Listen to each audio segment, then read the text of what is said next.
I feel like this is straight off the laptop, Austin. I feel like my picture might be better, like lighting wise and stuff. I don't even have my light here. I mean, I do have an actual window. It looks good. And you're not blitzing out like you normally do. So I think it's working. Mm-hmm.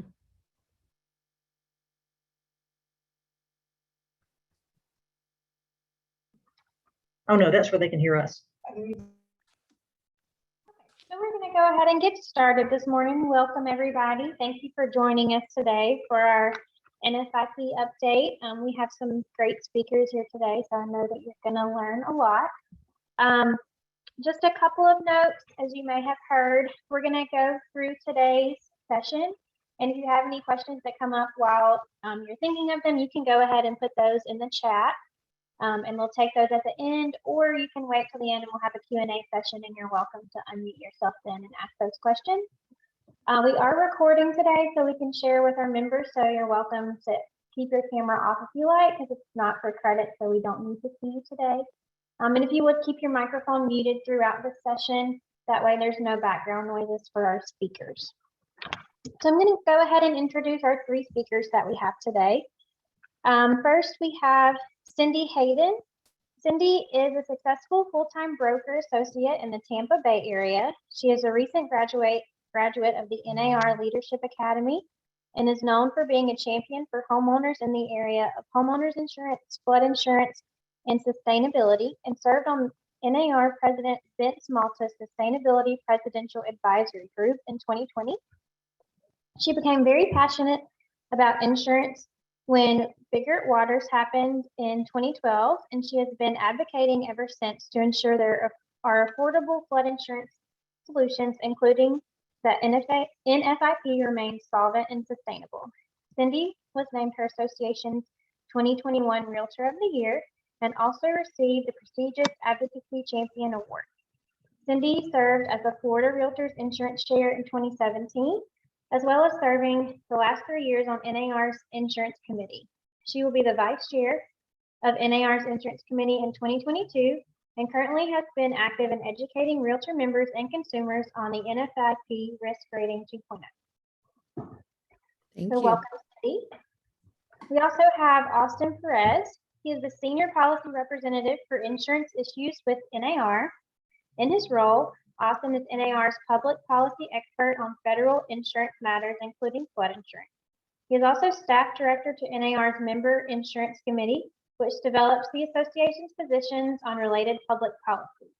Austin joined NAR in 2008 after lobbying 6 years at the American Farm Bureau on environmental, labor, and immigration issues. So welcome, Austin. And last but not least, we have Lisa Sharrard. Lisa is a nationally recognized flood expert and insurance agent working as an advocate for her clients for over 34 years. She is the owner of Choice Flood Insurance LLC and U.S. Flood Solutions LLC. Lisa is a certified floodplain manager through the Association of State Floodplain Managers and serves on the CFM Board of Regents, as well as the Independent Insurance Agents and Brokers Association and National Association of Professional Insurance Agents and Flood Insurance Committees. Lisa also holds her Associate National Flood Insurance by the Institute and is a certified public manager. So welcome, Lisa. I'm going to hand it over to you guys to get started. Thank you, Marielle. Well, we are excited to be here, and Austin, if you just move it up a little bit, we'll talk a little bit about what we're going to go over, but I'm excited today. I feel like I'm with my people. I am from Pinellas County, Florida, which is ground zero for in Bigger Waters and flood insurance and pre-firm homes. And so when it says, how did I become a champion? 3 things I'll share that happened in my life. One is 30 some years ago on Christmas Day, we had a house fire and we lost everything. And so I know what it is to be someone who has been able to use insurance for resiliency to get back on our feet financially, even though emotionally there are things we will never have, and moving through that process. And so I do care about, and I know what that's like. And then a few years later, my best friend and roommate in college lived in Miami during Hurricane Andrew. And for those of you that might remember, it pretty much decimated the area. And she was one of the lucky ones. They got a trailer and were able to live in their front yard for 2 years while it took to rebuild that community. And the good news again is that insurance and the ability to even get back on your feet is critical to families like hers. And the third thing that really shaped my passion that you'll hear about today is during Biggert Waters 10 years ago, I was a realtor like you, doing my job, working hard to help buyers make informed decisions. And Biggert Waters passed and Congress said, hey, we're going to look back 6 months. Anybody that's bought a house, this applies to you. And I had two clients in particular, but I'll tell you quickly about one today. It was a veteran family that had bought a 1,400 square foot home.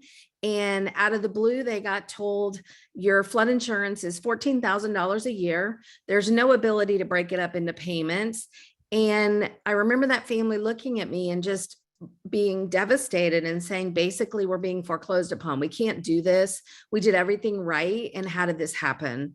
And so for me, I saw what it was for real families in real homes with a system that was, for all the right reasons, trying to fix some things that are broken, but the outcome was not something that was equitable and sustainable for our families. And so that's really what we're talking about today is risk rating 2.0, where we've come from, where we think we've gotten to, and what as fellow realtors, I'll tell you what, has been helpful for me and the resources that are available. And I hope it's helpful for you. So Austin, if you'll take us to the next slide.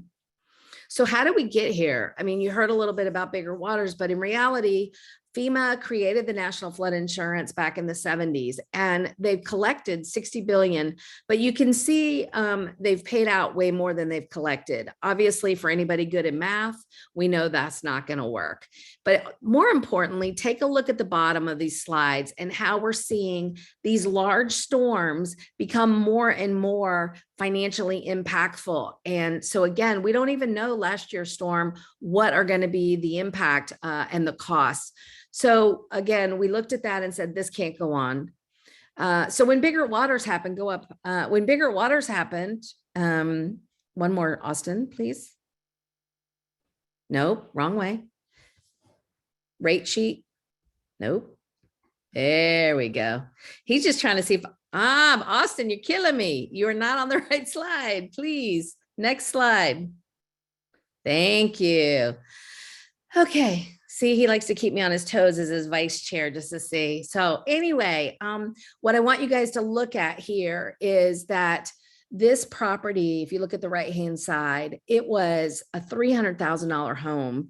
And their policy and their bill from NFIP was $63,000 for the flood insurance, and the content came to a total of $87,000 a year for a $300,000 building.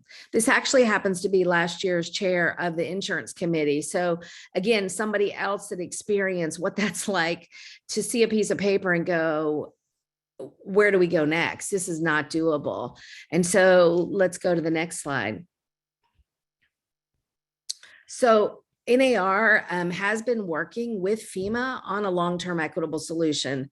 So when Biggert Waters happened, we worked and got the Homeowner Flood Insurance Affordability Act passed. And many of you know that because of that, if you're in older areas or statutorily rates can only go up so much a year, we've seen that in place.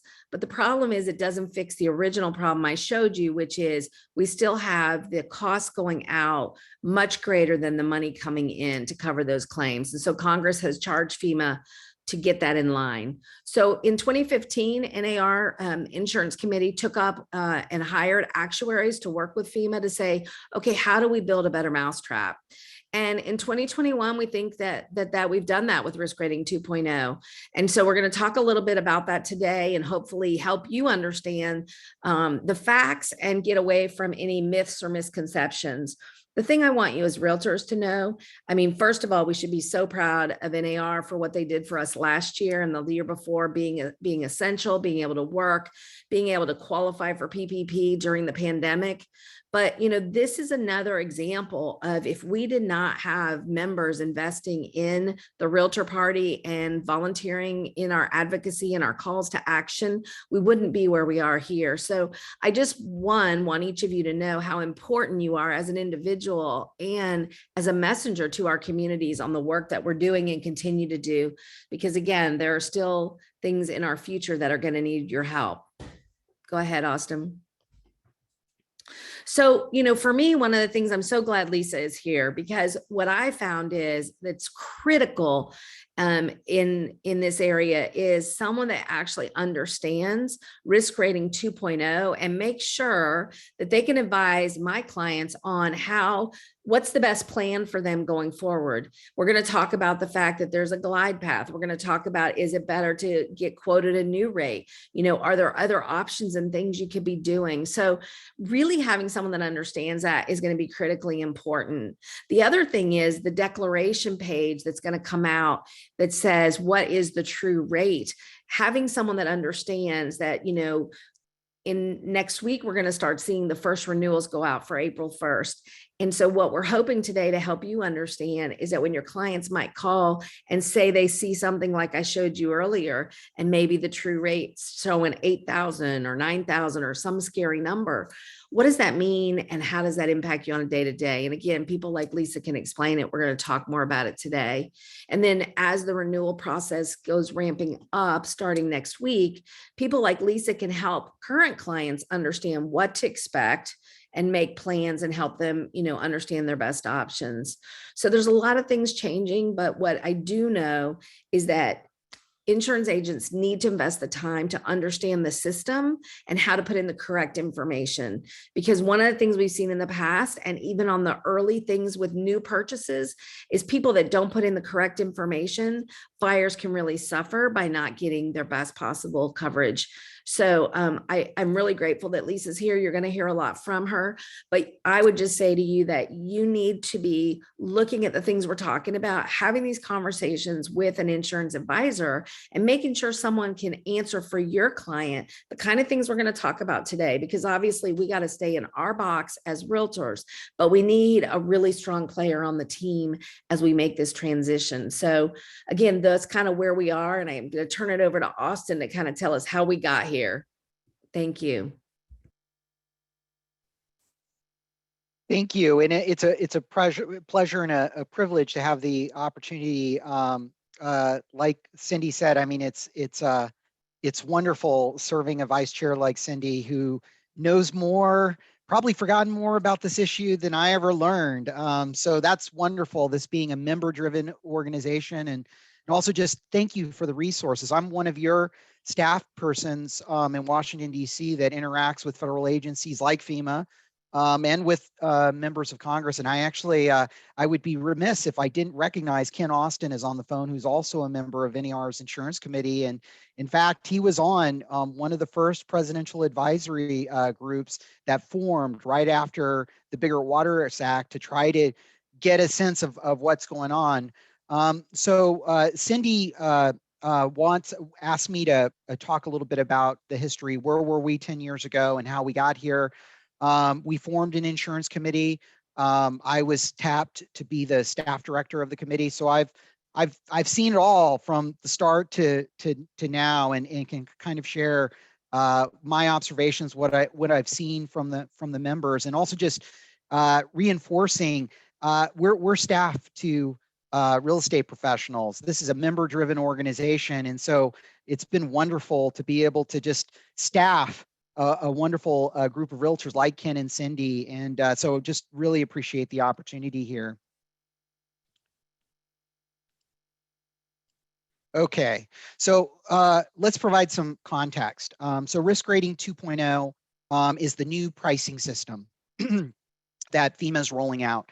But I want to provide a little bit of a context. So it's not, the choice is not risk rating 2.0 or a Nirvana rating system.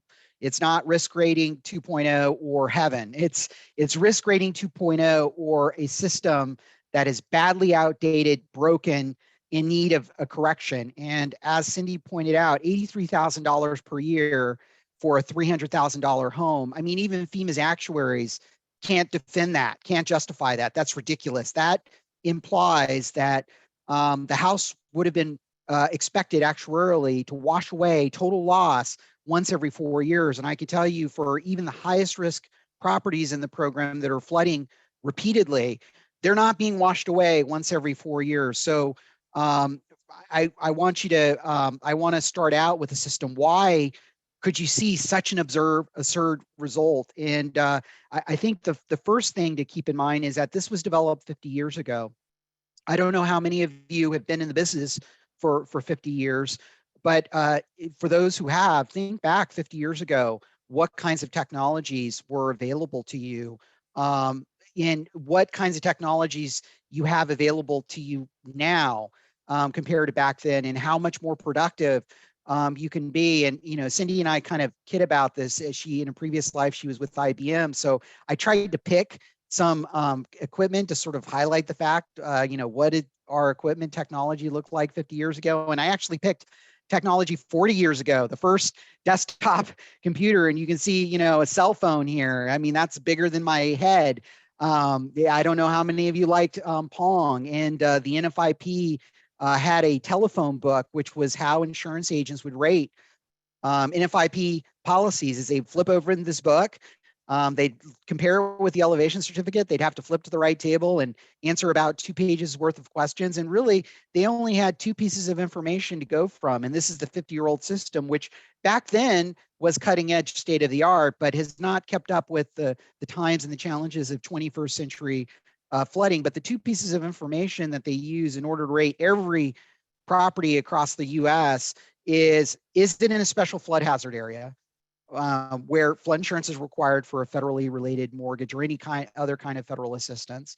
And then the second thing is the first floor height, the lowest adjacent grade, where the ground touches the building relative to the base flood elevation. That's FEMA's estimate on the map of how high the 100-year floodwaters would be for your community. So that's 2 pieces of information. And let me ask you again, if you had to serve your clients, and all you could do in order to help them is give them 2 pieces of information about a property they were buying. I mean, I don't know, pick 2 attributes of a property. Maybe it's the address, maybe it's the number of square feet, maybe it's the number of square feet and the number of floors. I mean, I don't think your clients would be very happy if they're considering making probably the largest investment in their lifetime, and all they have in order to make a decision is 2 pieces of information about a property. But this is the current system that FEMA has, only 2 pieces of information and 50-year-old technologies. And so that's why you saw a ridiculous result like $83,000 per year for a $350,000 home. I also think another sort of example of this 50-year-old system and why it's broken and in need of updating is I could imagine that this is probably a scene that a number of you see all the time there in the Gulf Coast. You have one property sitting across the street from another, but one's paying a significantly higher rate than the other. I think we all recognize on the phone that there's nothing magical about a line on a pavement in the middle of the road that would stop a flood. Floods don't respect lines on pavement. So why the program would have a system that has these huge cliffs where you could have 2 properties that are probably very similar in risk given their proximity. Neither one are elevated, so there isn't sort of an issue there.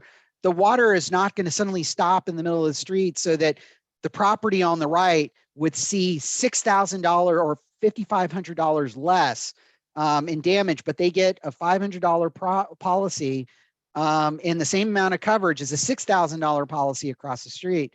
Another thing to keep in mind too, and we hired actuaries. These examples are coming from the actuaries that the insurance committee hired and brought information. We asked them, the first thing our members asked them was, what's going on? What's the problem? And so this was one of the examples they used. And the truth is, the challenge is that pretty much there's one rate across the country in the high risk flood zone, and there's one true risk rate outside the special flood hazard area. And so if you look in the lower left-hand corner, here's sort of an aerial view of these two properties that you see right in front of you. And you see the two green dots, one right inside the purple area, which is the special flood hazard area, and one sitting right outside the special flood hazard area. So that's these two properties that you're looking at the top of the screen. The one that's 6,000 is right inside, the one right outside is $400. But if you kind of squint your eyes and go up to the right tip of this little picture, you can see risk 3. That property is also paying the $400 rate. So it doesn't really matter how far away you move from the special flood hazard area. You're paying the same rate pretty much anywhere in the US. And it might surprise you to learn that if you were to follow that dot all the way to Columbus, Ohio, you would still find that very same rate. So the 50-year-old system does not price properties according to their risk. Again, it was the best they could do 50 years ago, but with the advent of modern technologies, natural catastrophe modeling, light detection and ranging, the kinds of technologies that are common standard used in the home insurance and private flood insurance industries, it's obviously time for NFIP to update its systems to a modern day insurance system.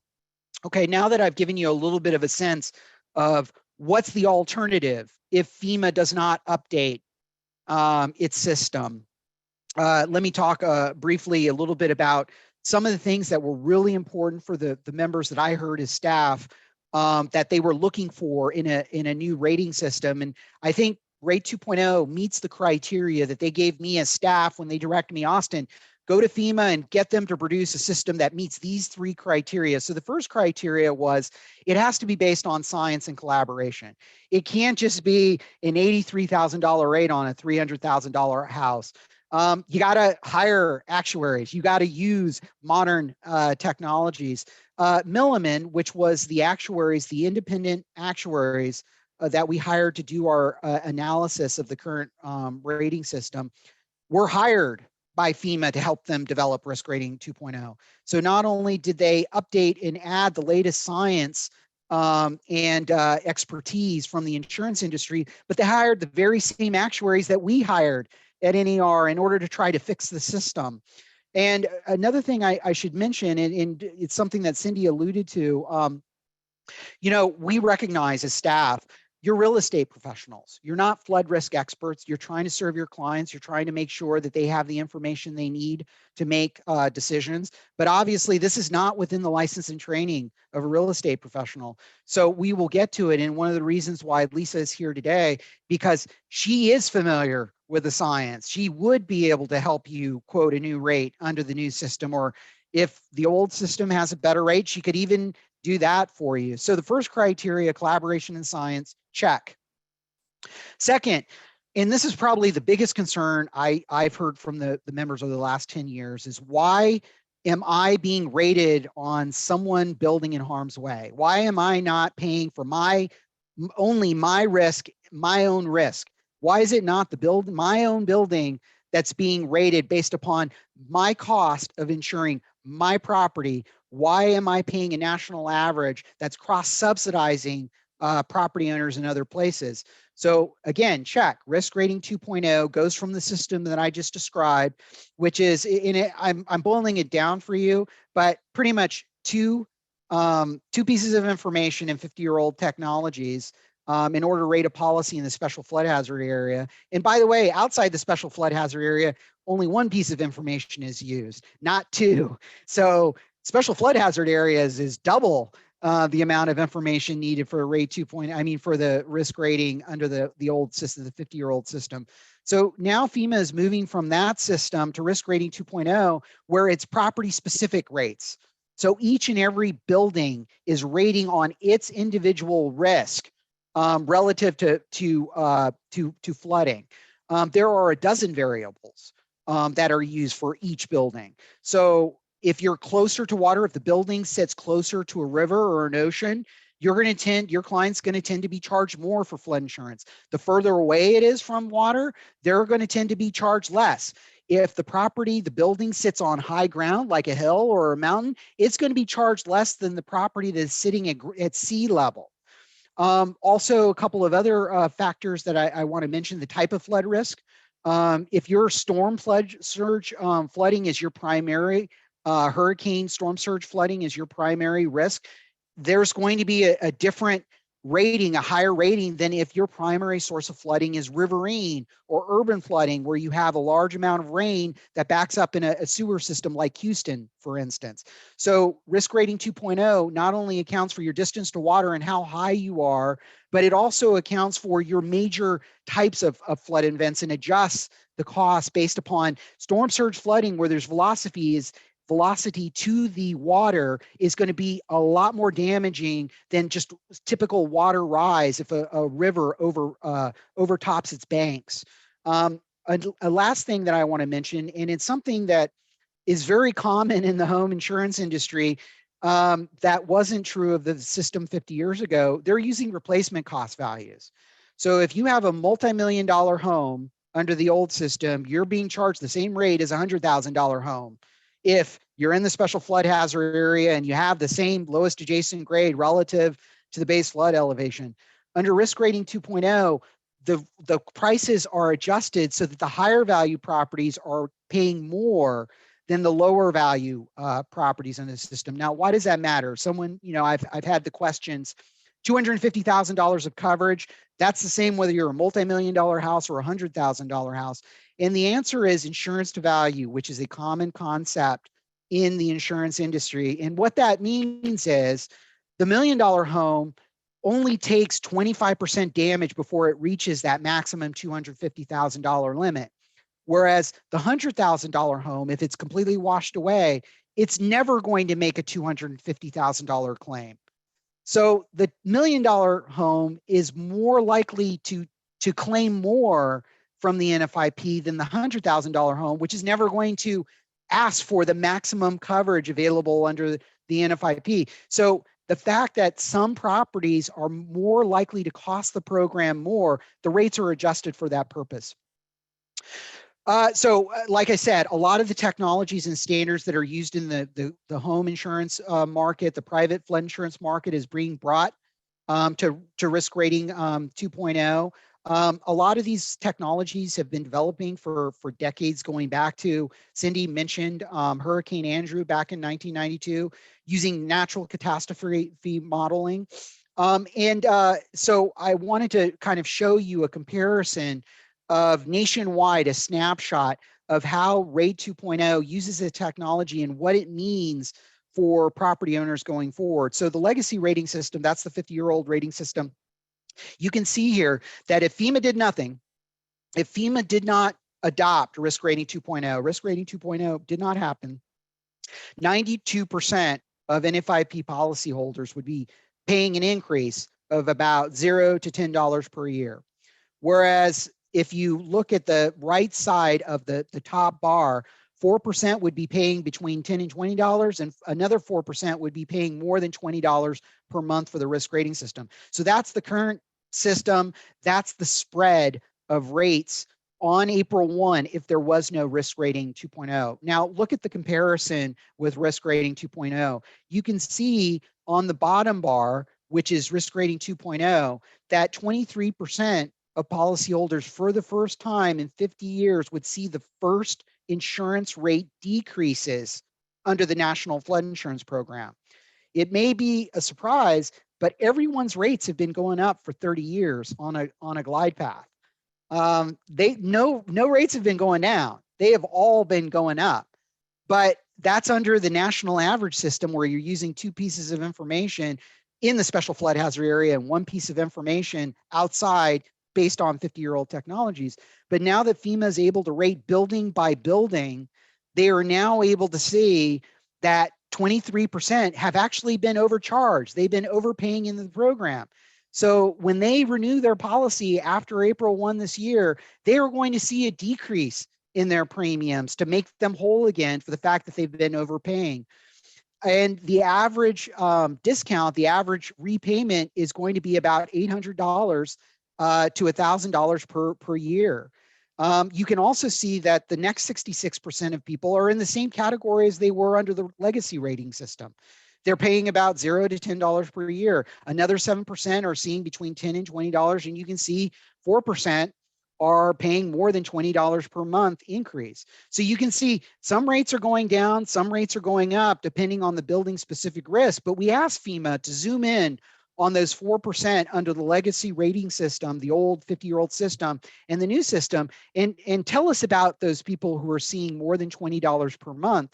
So the two things that FEMA came back and told us is that if FEMA didn't do risk rating 2.0, roughly somewhere around 45,000 would be in that 4% category. 45,000 policyholders would be seeing a $20 per month increase. Whereas 4% under risk rating 2.0, only about 3,000 are going to actually be seeing the highest rates under the system. So it's actually, if you look at the top category, which is more than $100 increase per month, it's 45,000 for the legacy rating system, and it's roughly 3,000 under the new system. Secondly, those folks that are in the highest category, their rates were on a glide path to full risk, to that $63,000 rate. So we asked FEMA, okay, so tell us, what's the highest single family property owner paying right now under the 50-year-old system? And it's $45,000 per year. So they're paying $45,000 as their premium from April 1 of last year. And if risk rating 2.0 did not happen, they would see an 18% increase on that. And the next year they would see another 18% increase. And then they would see another 8 until they reach that $63,000 number. Whereas under risk rating 2.0, now that FEMA has adjusted and is using modern technologies, they calculate that for $250,000 worth of coverage for any property in the NFIP, no matter what value, no matter what risk, the maximum that any single family property owner would pay $12,000 under risk rating 2.0. So even for those at the highest end that are paying the most under the rating NFIP's risk rating 2.0 system, it's $45,000 less than they would have paid if there had been no risk rating 2.0. So this is obviously good news. It meets the 3 criteria that the members have shared with me that they wanted to see in rate 2.0. And so that I think gives you a little snapshot of where we were, what we're looking at. And so now I'm going to turn it over to Lisa, who can talk a little bit about, now that I've given kind of the background and high level overview, now she can get into the nuts and bolts of how the system works. Good morning. I want to thank Austin and Cyndee for inviting me to join them. Austin is right. Legacy, risk rating 2.0 is great news compared to the legacy system for flood insurance and flood insurance affordability. We're really pleased that, having worked some rates, that to see a lot of the rates are coming down in areas where it had been previously pretty expensive. So Austin, can you hit the next slide for me? So a lot of people don't like change, but I think this is going to be a very positive change for the market in general. And Cyndee covered this. What do I need in an insurance advisor? And really the critical thing you need to take away from this is that you need to find a knowledgeable insurance agent on flood insurance who you can work with. It makes a big difference. Flood insurance, for some people, it's a small book of their business, but for some agents, it's they really focus on it, and they're really able to bring those rates down and apply, some differentials that otherwise another insurance agent who doesn't focus on that may not be able to pick up on those nuances. So again, find an advisor, a trusted advisor that you can work with. Those trusted advisors that you work with are going to help you decide, or the buyer decide, whether or not they want to assume the policy or get a new policy, which is going to be more beneficial for them. If they're on the glide path, used to be assumption was the only way to get that preferred rate. That's no longer the case. You can write a new business policy and still remain on the glide path under risk rating 2.0. But that trusted advisor is going to help you work with your clients to keep those premiums low and affordable. They're going to go through and work with them to preserve any discounts that the insured may be eligible for, or recapture some discounts that they weren't aware that they were eligible for. The insurance advisor is also going to help you explain, help explain the deck page to the insured, what it means, what kind of coverages they have, deductibles, what's covered and not covered. And again, the rates, both short-term and long-term rates dealing with the glide path. They'll be able to provide you quotes for buyers and sellers, and the true claims history for data, claims data on the structures. That's been an elusive piece of data that we haven't been able to get. And Risk Rating 2.0 brings that to the forefront on the declarations page, which we're going to go over in just a minute. Austin, if you could advance for me. So again, lower premiums with Risk Rating 2.0 options. You're going to have, we are preserving the newly mapped discount for people who are newly mapped into the flood hazard area, moving from a BC or X zone into the higher risk flood zone that begins with an A or a V. So they'll still get a mitigation discount, so to speak, for being newly mapped into the flood hazard area. And that'll put them on a glide path as well. Mitigation discounts are now only going to be offered basically for flood vents. They won't be as big of a discount as they were previously, but you're still going to get discounts for having proper flood vents, having your mechanical equipment elevated, and your appliances elevated. Community rating system discounts or CRS discounts apply to all flood zones now, not just those in structures that are, in zones begin with an A or a V. And the deductibles, we still have the optional deductibles. We have a little bit more flexibility with those deductibles now, but they don't provide the biggest discounts like they did before, because everything is relative. The premiums are coming down and the percentage of the discount is going to come down, with that, but you're still going to be getting the discounts. Next slide, Austin. I think it's important for you to understand what's on the deck page now. It looks a little different. There's a lot more information on here. When you're looking at the deck page, what you want to look at, a couple of things you want to look at. Number one, you want to look at that property description on there on the left. It says slab on grade, non-elevated 4 floors. You want to make sure that that's what it is. There are some legacy information that's incorrect, and this is our opportunity to correct those things. You're going to see the current flood zone. What you're not going to see on the deck page anymore is base flood elevation. Why is the base flood elevation not on the declarations page anymore? It's because it is not utilized in the rating anymore. The flood zone is merely there only to provide that information for the lender, but the flood zone nor the BFE is a rating factor under the Risk Rating 2.0. The next thing you're going to see there that's new is what we call first floor height. And then you're going to see first floor height method. FEMA has part of their black box legacy, or the black box transition, and bringing in those outside partners is they have determined the first floor height for every structure, unless there's an existing elevation certificate in place or one provided that would show a different first floor height. That may be valuable. What we're finding is, the first floor height of 1 foot may not be it. It may be higher than that. And if it is higher, we want to provide that data. Elevation certificates completed by a registered professional are no longer required to be able to get a flood insurance quote. It may help improve the rating, but it's no longer required. And under Risk Rating 2.0, the homeowner or the homeowner's representative can complete Section E on the elevation certificate, and we can utilize that data in order to help us do the quote to get a better rate. So it doesn't require you spending, hundreds or thousands of dollars anymore to go out and get an elevation certificate. You can merely do that with a tape measure and Section A and Section E and F completed on that form.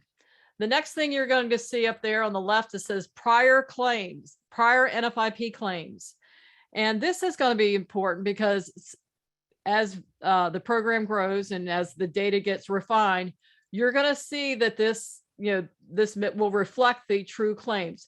It is not 100% accurate because FEMA is still trying to clean up the repetitive loss database. But this is a good start. And I would validate this information by getting some additional information from the FMIX, which is a FEMA provider that can help you get that data. The insurance agent would help you get that data. So if you look at the next thing, we have our building components of the total due. Once all that is calculated, you have your building premium, your contents premium, your ICC or increased cross compliance fee. You'll see your mitigation discount, which in this case is $7. Then you'll see the full risk rate premium. Now this is a new business policy, so they're going to be paying full risk rate at the very beginning. We're unable to provide you one that shows a renewal because renewals haven't billed yet. So once those deck pages are renewed, we'll be able to show you structures on the glide path. You'll see that they're applying the annual increase cap discount, newly mapped discount, and then your total dollar amount for your discounted premiums. And then you have the standard fees that FEMA adds to give you your total premium. If there's any endorsements or whatever, they show a prorated premium adjustment. But here is your total premium you're going to see is $637. This is a very good rate for this structure. Next, Austin. So I'm going to caution you here on the claims. What is the claims history? You don't want to expose yourself by trying to gather this information yourself. The owner can request that claims history, and they're the only one who can make that request. You cannot make that request on their behalf. A buyer cannot make that request, but they're going to want to know what the claims history is. For repetitive loss structures, and you can tell if it's a repetitive loss because it'll be written under the FEMA logo by the NFIP direct, and the policy number will begin with RL. So if you have a policy number that begins with RL and it says 0 claims, NFIP claims, that's a red flag. So you want to pull have the insurance agent work with the homeowner to request the true claims history for that. And under risk rating 2.0, they're not going back to policy, to the whole history of the house. Under risk rating 2.0, they're only going to go back 20 years. And that's going to eliminate a lot of claims for storm events like Hugo that created a lot of flooding in parts of the country, the coast. Andrew. So it's going to eliminate a lot of those claims. So you want to make sure that you don't expose yourself by making any representations on the claims history. Get that information directly from FEMA through the homeowner or the insured. Next. Thank you, Austin. So again, every property is going to start fresh under risk rating 2.0. This is really, we're recalibrating the rating system. So everyone's going to be recalibrated, and that includes the severe repetitive loss properties. I currently have an insured that renewed after October 1, and we looked at his rates and decided that we would apply the risk rating 2.0 characteristics. His premium went from $10,000 down to $2,500, and that included increasing some building coverage. So it matters. And so, but we're all going to start out on a level playing field until they make that next claim. And when they make that next claim, FEMA is going to apply a multiplier. Once they've gone back and reviewed all the claims and looked at the claims history, they'll apply a multiplier. And we haven't had any of those yet happen, but that's coming. So it's important to note for buyers to be aware of what they're buying. If it's a repetitive loss structure, they need to understand what goes along with that. But forget everything you've ever known about the flood insurance, because everything now is new. Next slide, Austin.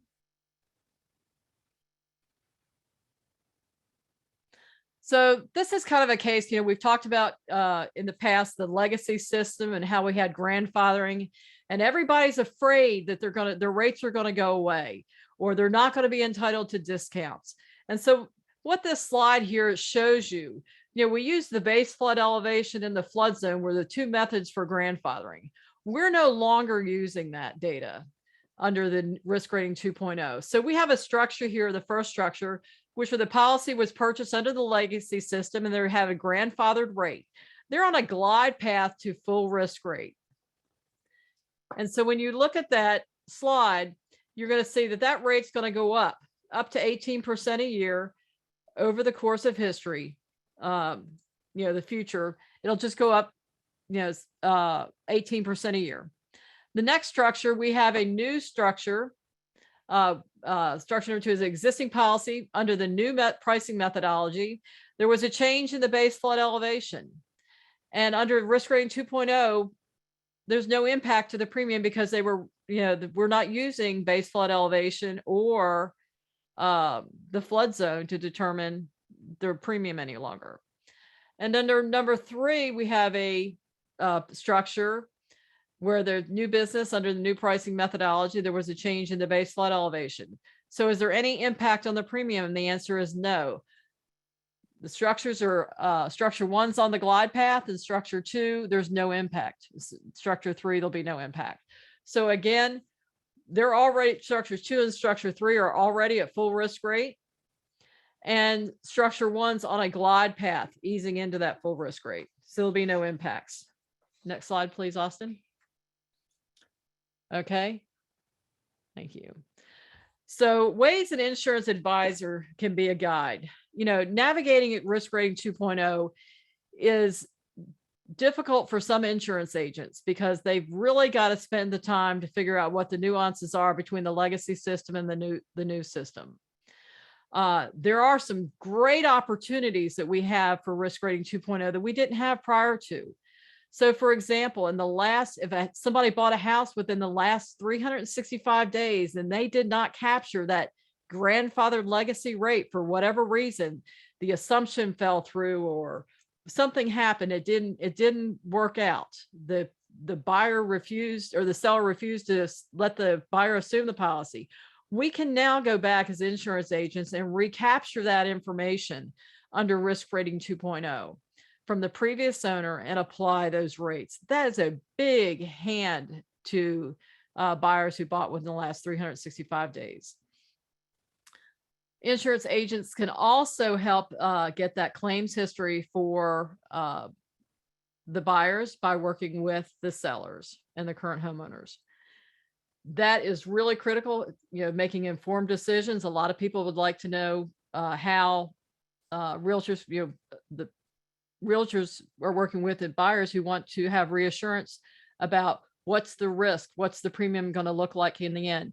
And risk rating 2.0 is going to provide all of those answers on the deck page. We'll know what those true risk rates are. So if we know that we currently have a policy that it's $800 and we know that it's going to be $10,000 down the road, the buyer's going to have to look at that. Is that something they can afford to step into? And there is changes to the lapse in policy in the grace period. We have a 29-day policy once the policy expiration date hits. So the policy expires at midnight today. I have 29 days to pay that premium before the policy lapses. The policy lapses, we have to rewrite that policy as new business. In the legacy system, we didn't have to do that. They could just take the characteristics and roll them over into the new system, into a new application. But now we have to completely rewrite that policy, and it'll be rewritten as new business, and therefore it will be the risk rating 2.0 will be applied, and any legacy or grandfathered rates that they may have had will go away. So again, there's a 29-day grace period, not a 30-day, but a 29-day grace period. And once that 29 days lapse occurs, that policy lapses, it is going to be difficult it will be impossible to get that back. There any, next slide, Austin. So with that, I'm going to turn it back over to Cyndee. Thank you, Lisa. I appreciate that. You are a wealth of knowledge, and I think you've given people an idea of how many things have changed, how many moving parts. And even though in some ways it's simpler, with fewer things to sort of input, small mistakes could show, erroneous information to consumers. So thank you for being such a resource. Austin, can you go to the next slide, please? So my first career was with IBM. I have a computer science business degree and I was a developer.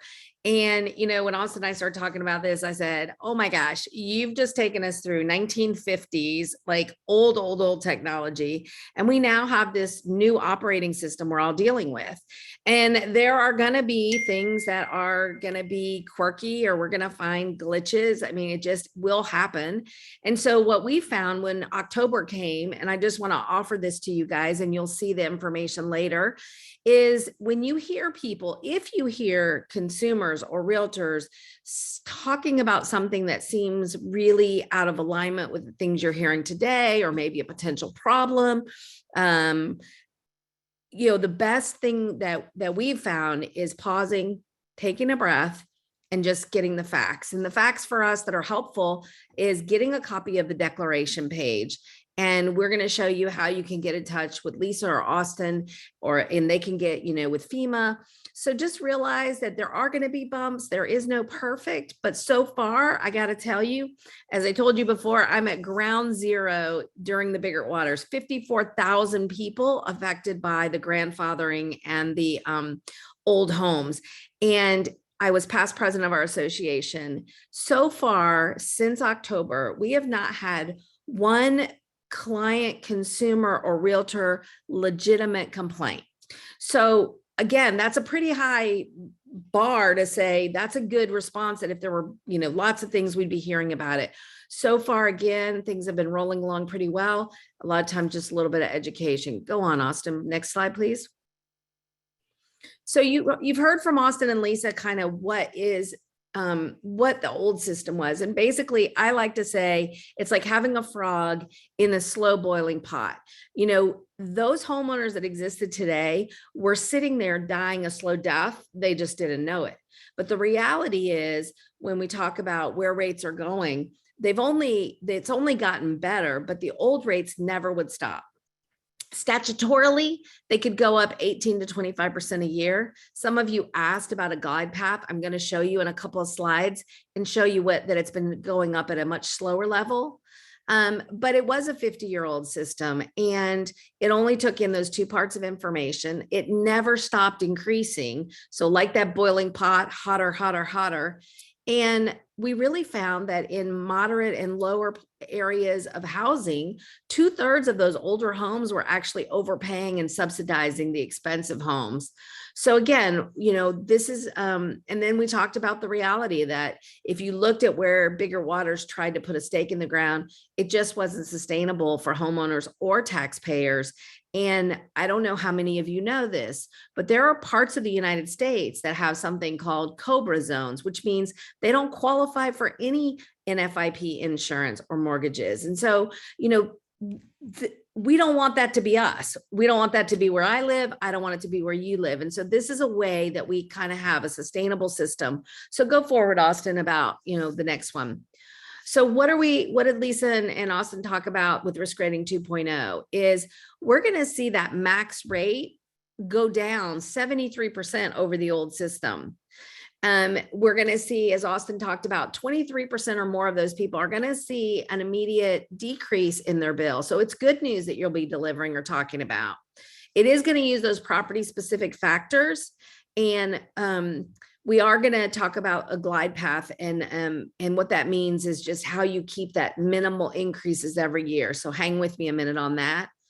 One of the things Lisa said, and just to be aware, is if you're in a situation, I know she said you could fill it out yourself, but if you're in a situation where an elevation certificate would bring better information about that base flood and stuff, again, talk to your insurance agent. But basically, elevation certificates can be used if they're going to help give a truer picture of exactly the risk. Next slide, Austin.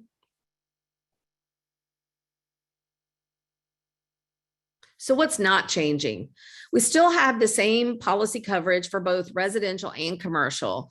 And again, I use some old language here. Buyers can transfer the seller's policy, so no big jumps. Lisa's actually educated me to say that, again, the system will allow you to stay on that glide path and transition. So it's not really assumption. But again, I don't need to get in the weeds. Lisa is there for all the details. But we do have still the same statutory limits that say it cannot go, if it's your primary home, up more than 18% a year, or if it's a second home, business, any other kind, that 25%.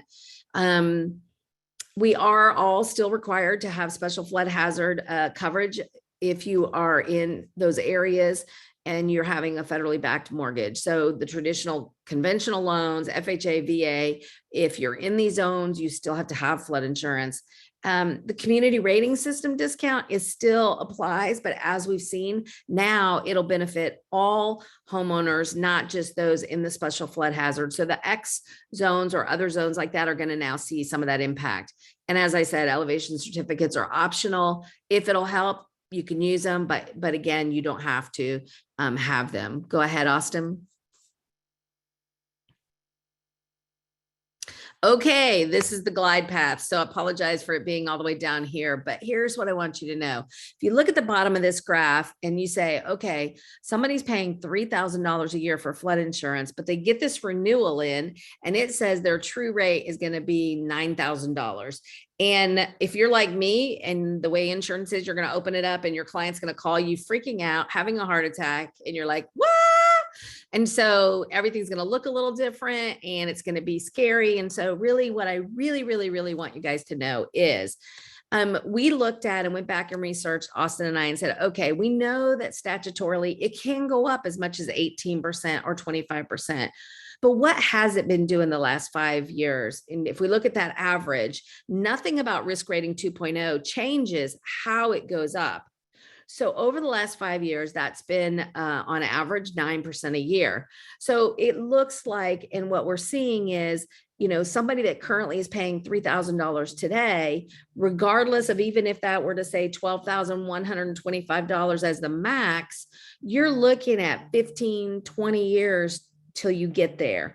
What I think is so comforting about that is, one, if that information of knowing that true rate is really, not comfortable, it's going to help people make better decisions. And there's never been a better time to buy or sell if you decide that you want to move to an area that has less risk.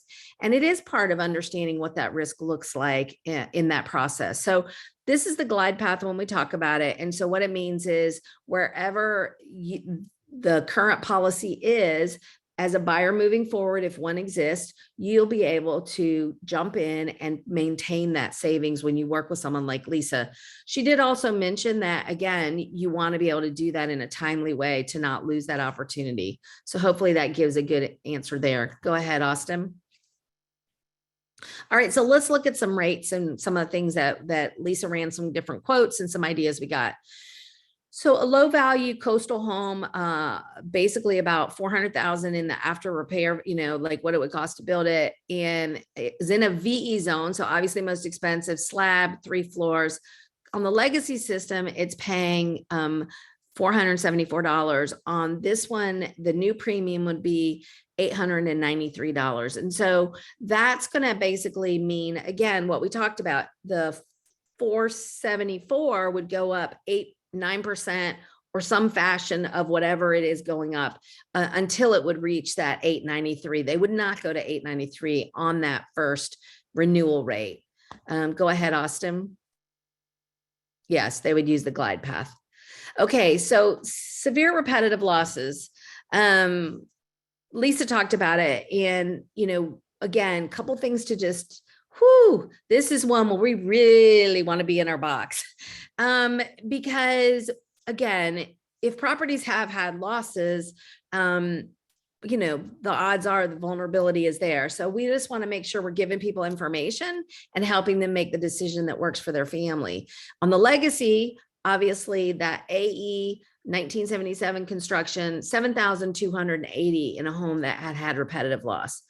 Now under risk rating 2.0, because everybody's getting a free pass, we're getting a moment to start over, that's 1,978. Again, if this is where someone like Lisa is really going to be able to help your buyers, because she can look and say, hey, what kind of claims has this had? They might want more information because again, were those losses a long time ago? Is there remediation? So, here's two sides that I'm going to say as a realtor on severe repetitive loss.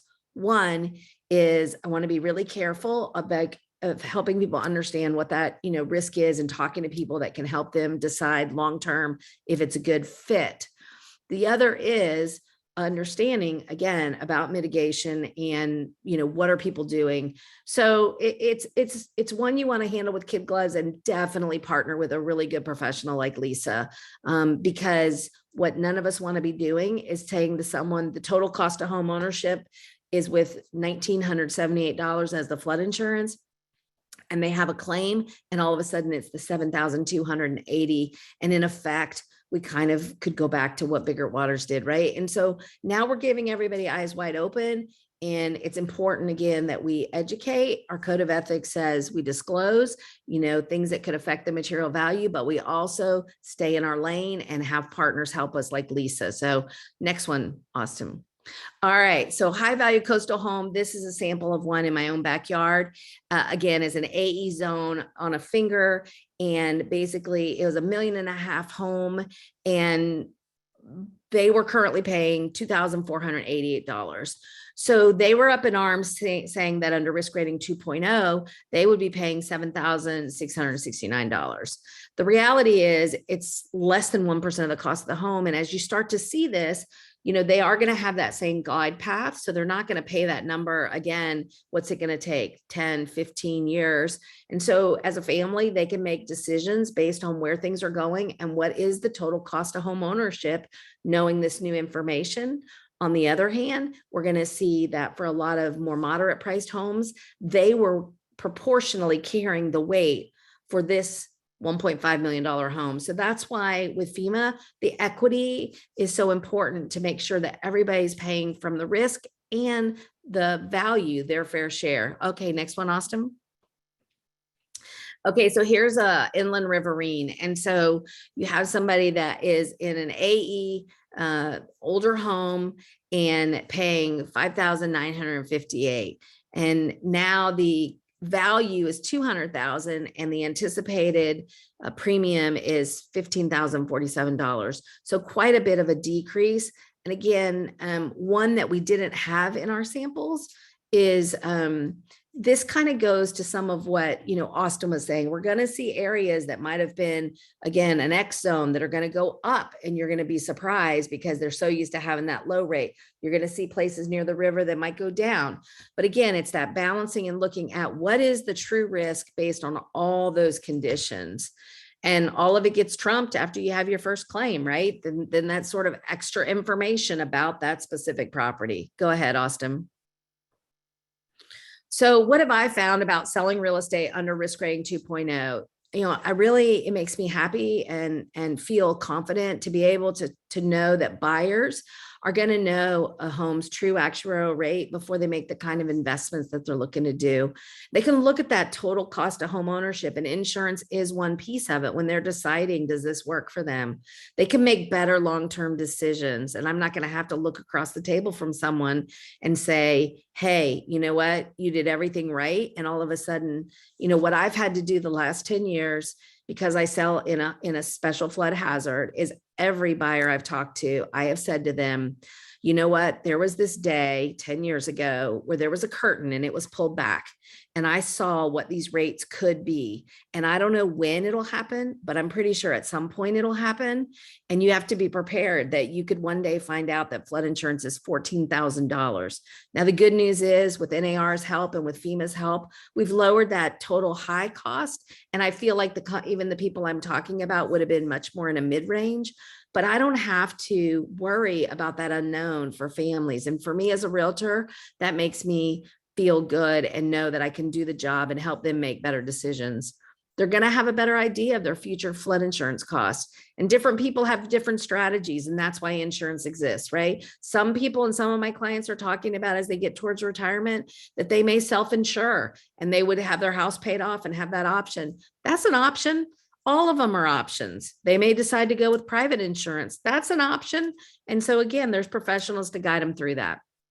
what I would really encourage you to do is be proactive and know these things like you're doing here today, getting educated, but have the conversations with your clients. You know, one of the things in real estate is, you know, conversations lead to closings.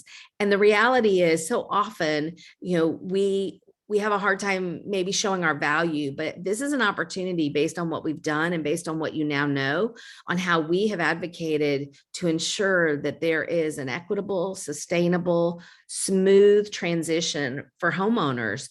Own it, you know, tell their clients that change is coming. Use the handouts that we're going to show you that NAR has made, which kind of address the topic and what to know, and then hand it off to your insurance partner. You know, be calm, get the facts. If you hear or see something that, you know, sounds distressing, again, get the declaration page, get the facts, and we'll show you how to escalate that. There could be. Encourage clients to start early and work with that insurance flood agent, you know, someone knowledgeable early in that process. Now, we used to have to wait till the survey and the elevation certificate would come in. Now, from the time you're writing an offer, you can start doing this work and you can see what that total picture looks like and if it's affordable to them. You know, Austin beats me up all the time about staying in my box because I am super passionate about insurance. I do know a lot, and it's really tempting for me in the area of wanting to be helpful to overstep where my license and training is. And it's a constant guard for all of us that care and do get educated to remember that we don't want to be in that box, right? We want to stay with that and get them to somebody that can give them those answers. But it is helpful for me to be able to say, these changes are coming. There may be additional savings. There may be a way to have a glide path in this home you're looking to purchase. You need to get all the facts, you know? So you can feel good about that. And clients I have found appreciate working with someone that's even having that conversation and bringing it up. And I want to tell you one more thing. You know, a lot of agents in my experience, get worried. And even in my own backyard, people have said, what's going to happen to the market when people understand risk rating 2.0 and that there are some people that are going to be paying more? And, you know, what does that do to our coastal properties, et cetera? You know, my answer to that is, as it's always been, how we convey the message and conduct ourselves will determine what the market does. If people are out there saying, oh my gosh, this is going up, it's crazy, it's, you know, I wouldn't want to own in a coastal flood area, it's the worst thing ever, you can pretty sure feel that that'll have an impact on the market. I will tell you, most recently, I sold a $1.83 million home to somebody that did not have an NFI policy. So there was no glide path. My answer to him was, you really need to talk to an insurance professional before I write your offer. You need to understand what the total cost of ownership is and if you are comfortable, because flood insurance is going to be a significant piece of those expenses. He went, he did the research, he came back. He was at the top end based on, again, the higher priced homes just makes sense. They're going to be up there. He said, you know what, based on the risk, based on what I learned, it seems like, you know, an actuarially accurate fact of what I'm going to pay. But I think as realtors, sometimes we hedge away from really telling people the truth and being, you know, confident in that. And again, at the end of the day, if somebody can't afford it, are you really doing them a service, not giving them that information? Because if the market turns, and it will, you know, in 2 or 3 years, and they're in a house that's harder to sell because of that, you know, how are you going to feel? So we hope that by getting this information and by understanding it, you'll be able to help people make better decisions that they feel comfortable with. Some people say, I have a 3 to 5 year plan. I'm going to enjoy this house and then I'm going to sell it and I'm going to do something else. Great. We did our job. We gave them what they needed to know to make those decisions. So Austin, go to the next one. So I guess I kind of shared on this on my same thing, but I really have used this opportunity with Risk Rating 2.0 to make a difference, to share with our clients, you know, how we as realtors have been advocates for them and their communities, and we continue to do so. If we were not doing this for them, there's nobody, you know, when we talk about, I mean, the realtor brand, the realtor industry is under attack. We have several lawsuits. We have several things coming at us. And if we can't articulate our value and show how we do more than open doors, our industry is probably not long for this world. So again, this is an opportunity to be the good guy even in the 4% of people who see rates going up, you have a way to explain it about the value of the home in most cases or the situation, but also know that we lowered that height of to $12,000. So before risk rating 2.0, what I tell people is you were headed for $63,000, only nobody told you. At least you know now. And I want you to know what you need to know to make those decisions. If it's not the right one, we'll go find another house. But again, own those facts, be proactive, and connect them with pros that can help you in this, and be a resource when you see issues. Escalate them to the team at NAR with Lisa, and we will find out if there's a glitch or if maybe there's just an education process that needs to happen in that. And I hope that's helpful. Again, that's I will tell you in January and February, I mean, I've closed $11 million worth of real estate.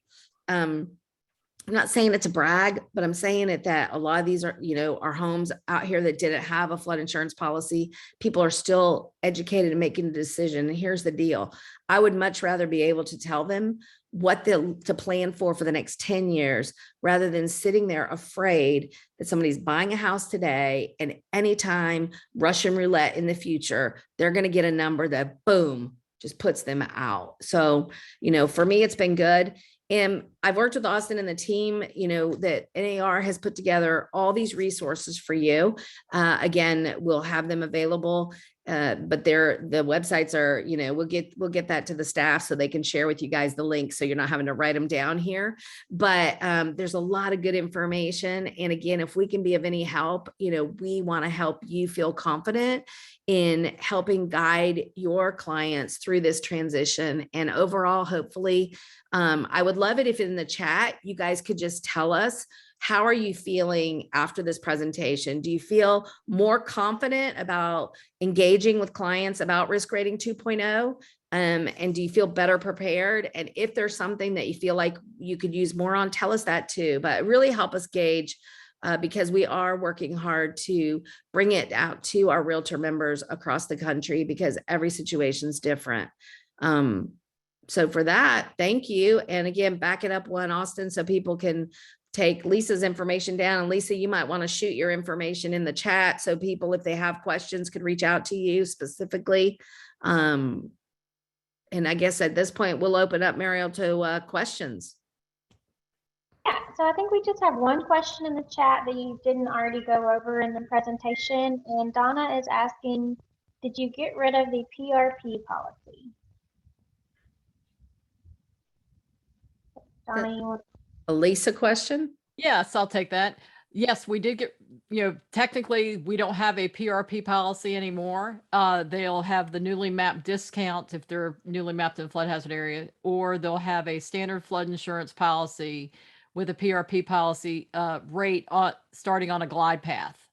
So because we're not using flood zones anymore for the determination, of policy factor, it's going to be standard policy, and they'll either be on the glide path or get a rate reduction, but we're no longer using the flood zone. So there's no need for us to have a preferred risk policy. And the PRP policy was for structures that were in an X zone.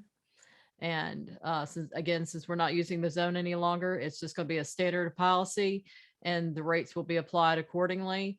If they have a current PRP policy, they'll be converted to risk rating 2.0, like I said, either on the glide path or they'll see a rate reduction. And I've seen both. Yeah, and if I could also piggyback on that. So PRP, that's how FEMA came up with that number.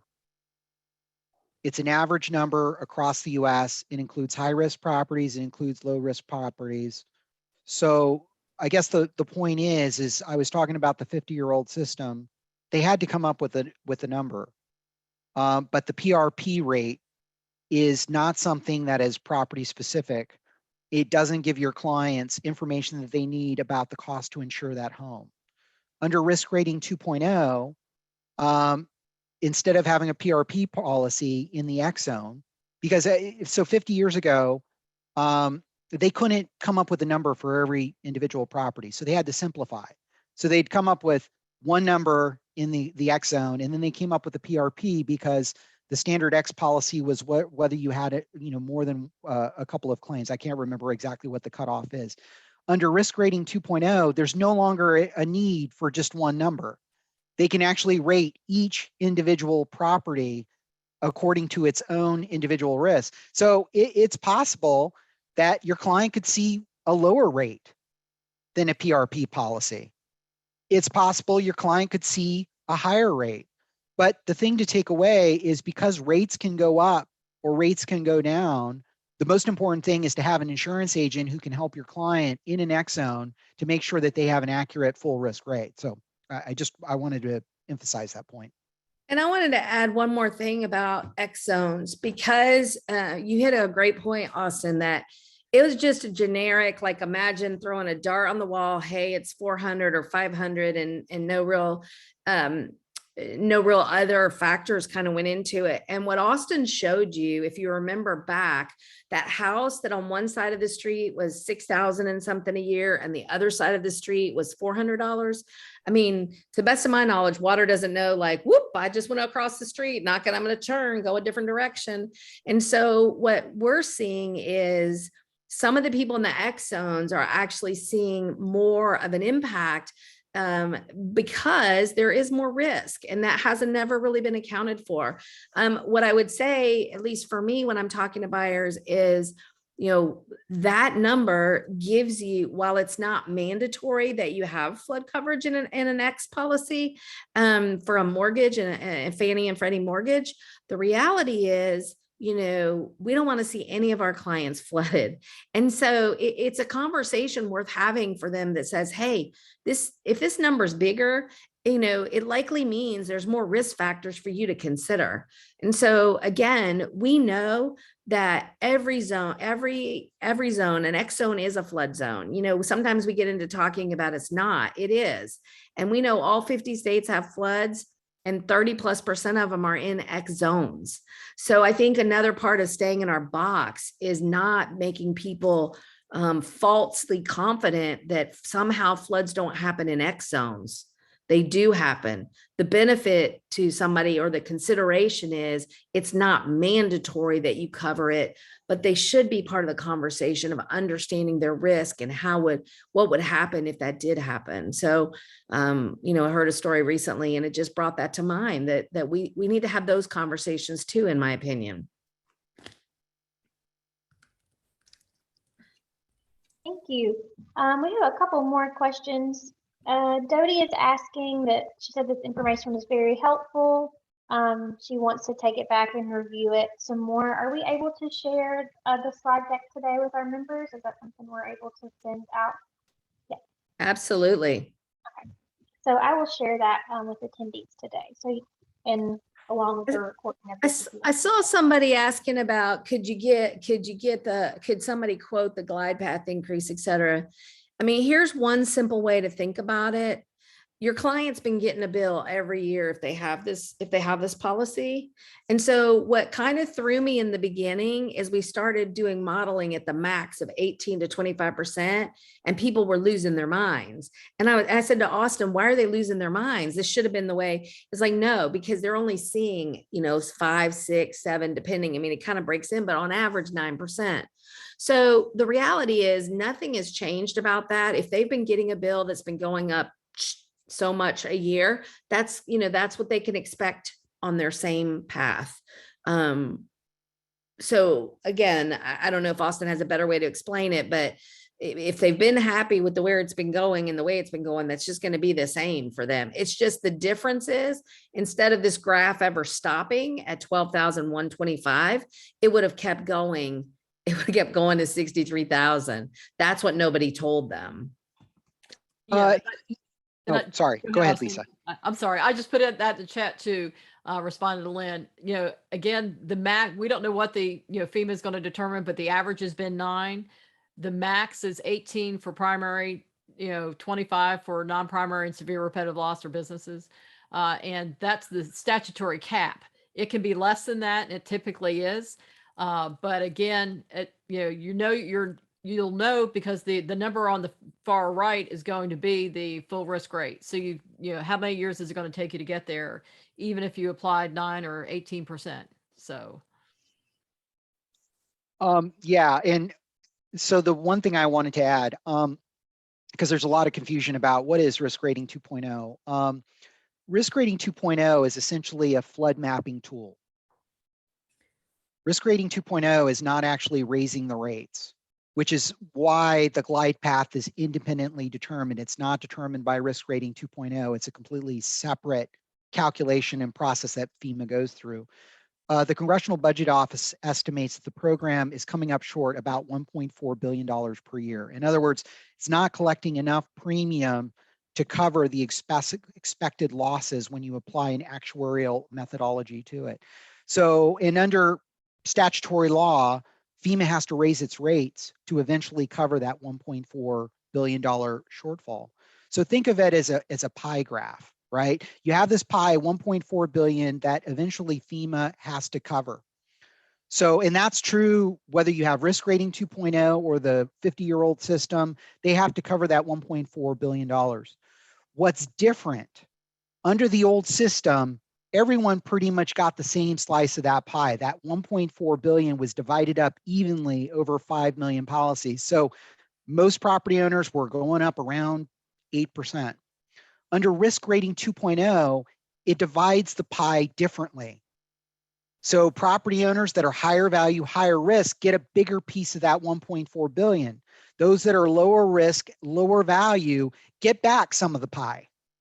But the point is that risk rating 2.0 is not raising the rates, it's distributing, it's allocating the 1.4 billion over the policyholders differently. So that 1.4 billion, obviously FEMA is not going to raise 1.4 billion next year, right? So they're gradually raising the amount that they're covering until they're covering their full expense. And obviously that's going to change depending on the loss year. If you have a, Harvey, Katrina like year, that's going to be a different number. But the point is that this glide path here, if you can see what that means is so if you have a policy here, and this is a hypothetical example, but just to make sure it really cements this concept. So if your client has a $3,000 policy and the glide path is the same, right? It's 9%, right? We just assume that's what it's been on average. Some years it might be 10%, some other years it might be 8%, but it's about an average of 9%. So next year, their policy would be $3,270. The next year after that, it would be $3,564. And it continues to increase over time. And Cyndee's point, I don't want to lose this point because this is a really good point. So at the end of 15 years, if this policyholder is going from $3,000 to $11,000, which most properties are not in this boat, the clients that you're representing are probably not. This is an extreme example. It would take them 15 years to get to that $11,000 number. If there was no rate 2.0, this would keep going up to $63,000 per year. But under risk rating 2.0 and applying the modern technologies and using a dozen rating factors for building codes for individual buildings and having a maximum of $250,000 worth of building coverage, FEMA has determined that the maximum that anyone can pay in the program is $12,000. So even at the extreme, it would take 20 years before this $3,000 policy were to get to $12,125, which is the maximum rate under risk rating 2.0. But if there was no risk rating 2.0, it would continue to go up to $63,000 because it's not based on science. It's not actually based on property risk assessment. So I don't know if that's helpful, but just to clarify, so risk rating 2.0 is just, it's not governing how much the rates are going up. It's just figuring out how much is the rate going up for each individual property in order to cover FEMA's expenses over time. Right. And Austin, I also want to point out, not every single policy will hit that $12,000 mark. There is a full risk rate calculated on your deck page. And that's what the anticipated true risk rate for your structure is. So not every structure is going to hit the $12,000 mark or threshold. Guys, I have a question for Lisa. Lisa, it's good to see you. Hey, Ken, good to see you. when the policy converts, when someone gets their renewal, will the current elevation of that property transfer over or be taken up? For instance, if you have someone, let's say they're in an AE19 and their current first finished floor is at 21. So they're 2 feet above the requirement in the legacy system. Right. Will that elevation from grade, which would, well, you don't know what grade is, well, they will actually. They do on the elevation. They know that the floor is at 21. If LiDAR tells them that the grade is 13, will they pick up that without having to get an elevation or using an elevation certificate? Yes, they will. So for example, if an elevation certificate is currently in the system, we have the lowest adjacent grade. Right. So we will be able to calculate that first floor height using the existing data in the system. Okay, good. The next question I've got for you real quick is, assuming that the elevation certificate's not in the system, do you know if they're going to require a new elevation certificate, since they seem to expire every 3 or 4 years? And then, so if I ask about get a new one, or will they take an older one, Very good, Ken. There's a lot of money wasted because people think those forms expire. That form is good forever unless there's been an addition to the house or some major topography change around the foundation. Right. Okay. We don't need to go out and get a new elevation certificate, and we don't need one for risk rating 2.0. Right. Gotcha. Thank you so much. Appreciate it. You're welcome. It's good to see you. Same here. I think, Lisa, one of the things to just remind people is, and when Ken was asking that question, I think, you're going to want to double check the deck page, because again, you've got this computer system populating things and something could have been, not populated correctly. So it's great that they have that information. It should populate correctly, but again, it's just one more thing to kind of double check with your agent to make sure that in fact is true. That's correct. If you have any questions about floor heights, the number of floors or first floor height or whatever, reach out to your insurance agent and ask those questions. I want to talk about one more area that, I don't know in your area what the price of homes are or how many might be in that higher price, but I'll tell you what we're finding here, so that just doesn't catch you off guard, is we're finding that those homes that are $1 million plus are finding themselves on that, higher end of the true rate. And so some of those people built homes that were elevated, did mitigation, and so they're a little surprised.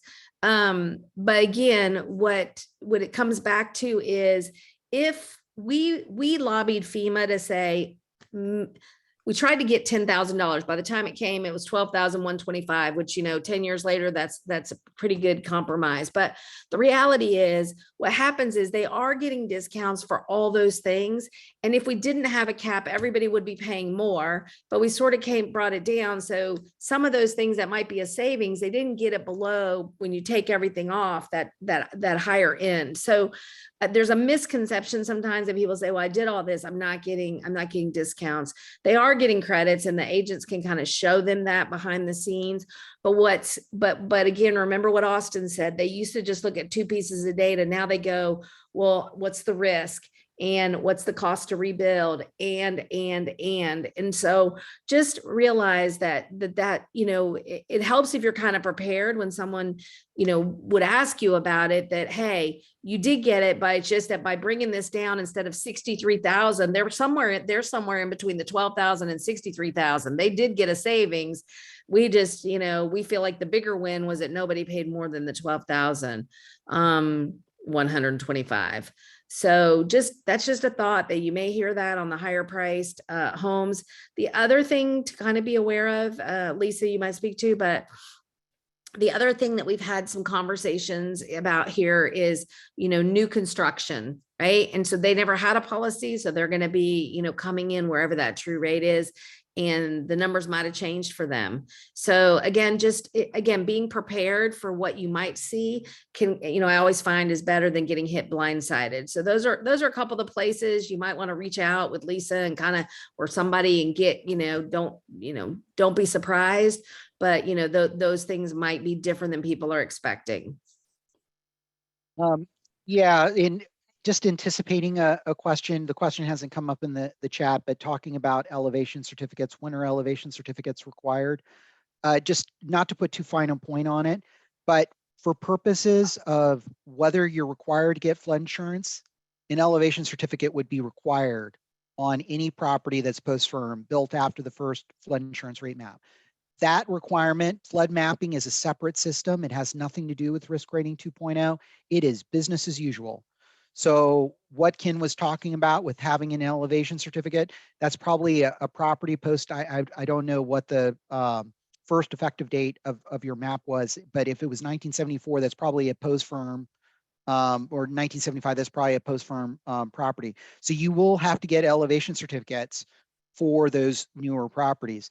What's interesting, and it's a point that we haven't hit upon, so you can hand that elevation certificate to FEMA to see if your client, or your client can hand the insurance agent that elevation certificate to re-rate them based upon that elevation certificate and see if they get a preferred rate. What you need to know is that that elevation certificate will not be used against your clients. So if it turns out you get the most, your client gets the most favorable rate, there is no downside if the homeowner has already got an elevation certificate to hand it to their insurance agent. So if it turns out that using the elevation data from that certificate, they get a lower rate, then that's the rate they're going to pay. If it turns out that the rate in the system using the data from CoreLogic, which is the elevation data set that FEMA is using, a first floor elevation, it was built specially for risk rating 2.0 by FEMA, hiring CoreLogic. That data will be used instead if that gives you the most preferential rate. One point, I guess, on this new construction, I don't think you're typically seeing Gulfport. I know there are some high value properties. You're probably not seeing the kinds of property values that you would see in, say, St. Pete, Florida. But on this point on new construction, so both, so Lisa and Cyndee and I have been getting examples of different rates, and we just, for fun, wanted to rate a multi-million-dollar repetitive loss property in Jersey under the old system, the new system, just to see what would happen. This is a $2.5 million house, and it got a $200 rate. It was technically in an X zone, 100 feet from a V zone, in about 1 block off the water, off the beach. Or actually, there is no beach. It was basically a boardwalk, and this property had flooded multiple times. So under rate 2.0, that property is going to see a rate increase. They're not going to be paying $200 per year. But under the old system, a lot of these new construction properties were getting a sweetheart deal under the NFIP, because the NFIP 50-year-old and 2 pieces of information, they couldn't capture the true risk to these properties. And you know who was paying the difference between that $200 rate and the rate that they are now charged under risk rating 2.0? Your clients that are seeing lower rates under risk rating 2.0, because there's no longer cross subsidization anymore from the new construction to the lower value existing construction properties. So that's the thing to emphasize about risk rating 2.0, is it's property specific. So you're being charged based upon your property. Your client is being charged based on their property and only their property's risk, based upon a series of rating factors that pretty much every insurance company is using these days. And Austin, I just want to add one thing to how realtors can help insurance agents. Make sure the listings are correct, because whoever's doing these quotes is going to go to the listing. And so the square footage has got to be right. If the square footage is wrong, then the premium is going to be wrong, because that's one factor that goes into calculating the replacement cost value. So make sure that the heated square footage is right. And if it's not, we need to communicate that with the insurance agent, because that's a big factor that goes into calculating that replacement cost value. Good tip.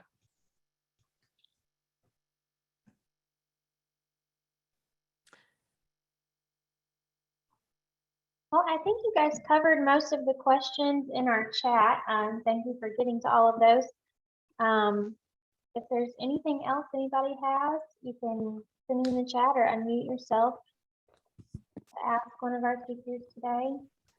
I know this was a lot of information and a lot of good information that they were able to share with us. So like I said, I will share these slides and their contact information if you have any more questions afterwards. That way you can get in touch with them. And we appreciate you guys giving us your morning here to kind of give us an update. I know flood insurance is important for our area, so I know our members appreciate that. Well, thank you for having us. As you can tell, none of us are passionate about this.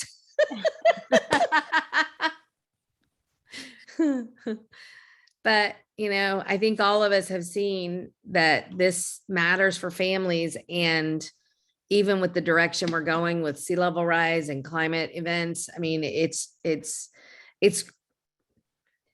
important foundation for us to get right, to move forward. And so we feel like we moved, you know, the ball, FEMA, NAR working on this, built a foundation that we can, you know, at least go forward on with other challenges that we will be facing, you know. So we live in extraordinary times. Yes. And I want to remind everybody that, you know, this summer we're going to be celebrating the 10th anniversary of Biggert Waters. And so think about this. NAR has been working on this 10 years.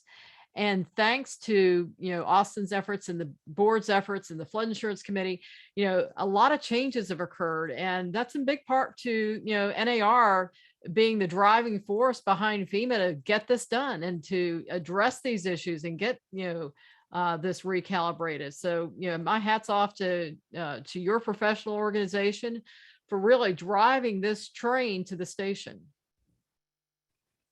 Thank you. Okay. Well, thank you again for joining us today. If there's nothing else, we'll go ahead and wrap this up for everybody. And appreciate you, Lisa and Cyndee and Austin, for joining us today. And thank you to everybody else. So everybody have a great day. Thanks, guys. Appreciate you. Thank you. Have a nice day. Good seeing you, Kim. Take care.